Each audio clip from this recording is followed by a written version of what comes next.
Assalamualaikum warahmatullahi wabarakatuh. Halo anak-anak, selamat pagi, selamat beraktivitas. Alhamdulillah kita bisa bertemu lagi untuk materi baru, yaitu menjaga martabat manusia dengan menjauhi pergaulan bebas dan perbuatan zina. Pergaulan bebas yang dimaksud pada bagian ini adalah pergaulan yang tidak dibatasi oleh aturan agama maupun susila. Salah satu dampak negatif dari pergaulan bebas ini yaitu perbuatan zina. Sebelumnya, anak-anak tahu nggak sih apa sih itu zina? Zina ini berasal dari kata zana yazni, yang artinya hubungan layaknya suami istri antara laki-laki dan perempuan yang sudah balik tapi tanpa ikatan pernikahan yang sah menurut syariat Islam. Allah Subhanahu wa taala berfirman dalam Quran surat Al-Isra ayat 32, A'udzu billahi minasyaitonir rajim. Bismillahirrahmanirrahim.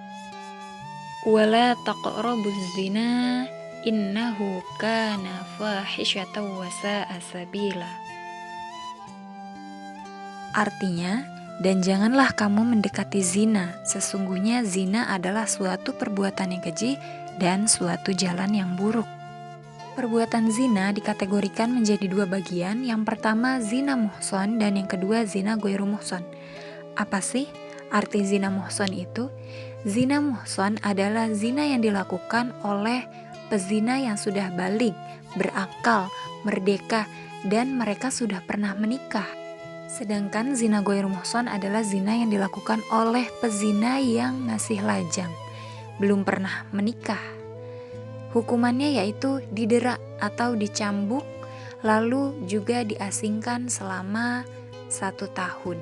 Anak-anak bisa lihat sendiri bagaimana hukumannya. Ini ada hukuman rajam untuk para pezina muhson, dirajam sampai orang tersebut meninggal dunia.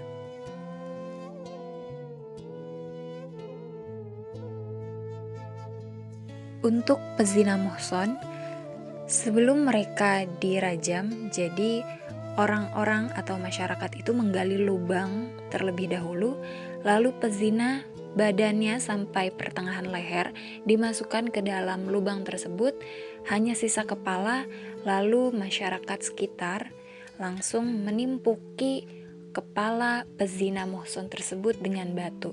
Dan hal ini disaksikan oleh orang muslim, dipertontonkan di tempat umum, di tempat keramaian. Malu, nauzubillah. Anak-anak bisa dibayangkan, ini balasan di dunia saja sudah seperti ini. Bagaimana nanti jika dibalas di akhirat? Berbeda dengan hukuman pezina muhson, hukuman bagi pezina ghairu muhson ini didera dan juga diasingkan dari tempat tinggal mereka, jauh dari tempat tinggal mereka. Dideranya ini sebanyak 100 kali. Ini ada foto pelaksanaan cambuk atau dera yang sudah diterapkan di Nanggro Aceh Darussalam.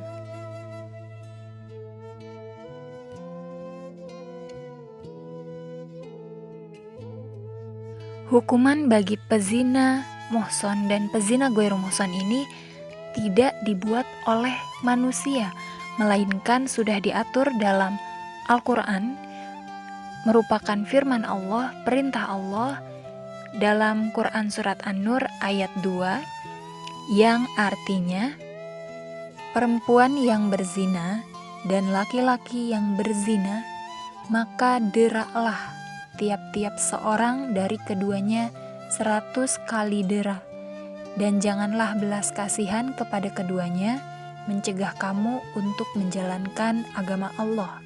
Jika kamu beriman kepada Allah dan hari akhirat, dan hendaklah hukuman mereka disaksikan oleh sekumpulan orang-orang yang beriman. Tidak hanya firman Allah, Rasulullah Shallallahu Alaihi Wasallam juga bersabda tentang hukuman para pezina yang belum menikah dan juga pezina yang sudah menikah. Para sahabat Rasulullah pernah mendengar Rasulullah yang mengatakan bahwa pelaku zina yang belum menikah agar didera atau dicambuk sebanyak 100 kali dan diasingkan dari tempat tinggalnya selama 1 tahun. Dan pada masa kepemimpinan Umar bin Khattab, beliau juga pernah mengasingkan para pelaku zina, dan yang demikian ini menjadi sunnah. Ada cerita mengenai hukuman para pezina muhson. Rasulullah Shallallahu Alaihi Wasallam pernah didatangi oleh seseorang yang ketika itu Rasulullah tengah berada di masjid. Orang itu memanggil-manggil Rasulullah. Ya Rasulullah, aku telah berzina. Maksudnya itu dirinya sendiri. Lalu Rasulullah memalingkan wajahnya. Tapi orang itu mendatangi dari hadapan Rasulullah dan orang itu berujar kembali, "Ya Rasulullah, aku telah berzina." Rasulullah tetap berpaling. Namun orang itu datang lagi. Sampai orang itu sudah bersaksi sebanyak 4 kali, Rasulullah memanggilnya dan bertanya, "Mungkin kau sudah terkena penyakit gila?" "Tidak ya Rasulullah," jawab orang tersebut. Lalu Rasulullah bertanya, "Kamu sudah menikah?" Jawab orang tersebut, "Iya ya Rasulullah." Lalu apa yang Rasulullah perintahkan? Rasulullah memerintahkan para sahabat untuk membawa orang tersebut dan merajamnya. Kemudian orang tersebut dirajam, dan ketika dirajam, orang tersebut merasa kesakitan karena lemparan batu. Lalu ia kabur hingga kaum muslimin menangkap orang tersebut di Harrah dan bukan melepasnya, tapi meneruskan merajam pezina muhson tersebut.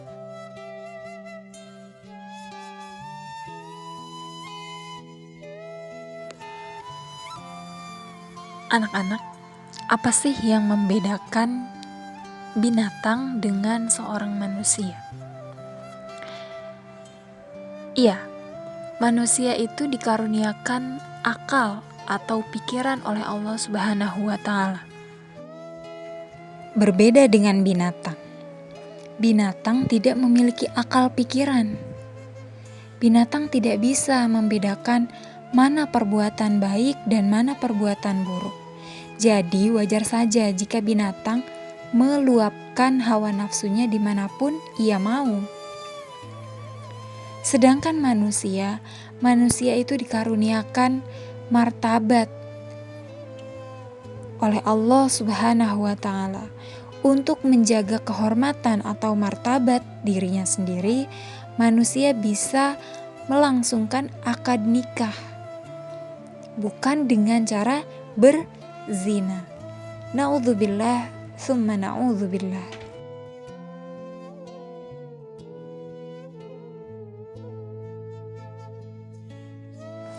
Mari anak-anak, kita sama-sama menjauhkan diri kita, menjaga diri kita, menjaga kehormatan kita, agar Allah lindungi, agar Allah jauhkan diri kita dari perbuatan maksiat, dari pergaulan bebas, dan sama-sama dapat beribadah kepada Allah Subhanahu wa Ta'ala.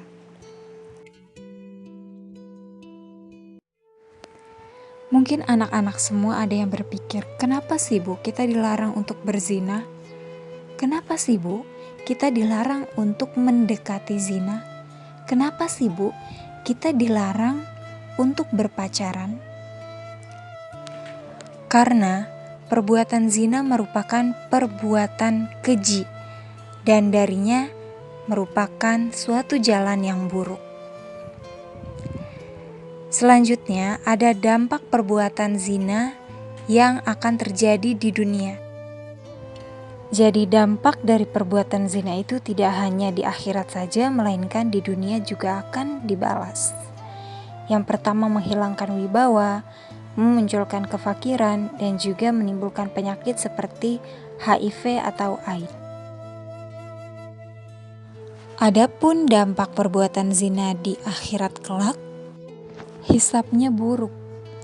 Maksudnya apa sih, Bu? Hisabnya buruk itu artinya ketika amal ibadah kita ditimbang di akhirat kelak, perbuatan buruk kita itu timbangannya lebih berat daripada perbuatan baik kita.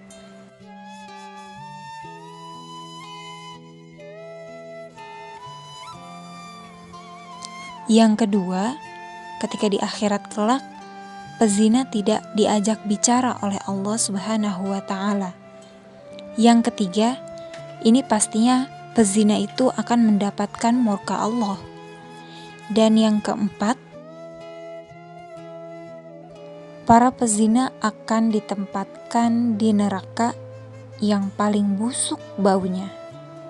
Dan yang kelima, para pezina akan berada kekal di dalam neraka. Artinya, selama-lamanya para pezina itu tinggal di dalam neraka. Na'udzubillah.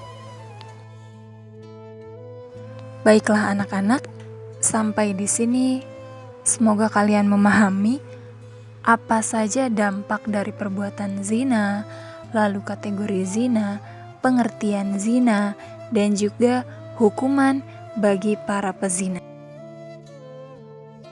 Sebelum memutuskan hukuman zina, maka tuduhan zina ini dapat dibuktikan dengan mendatangkan 4 hal.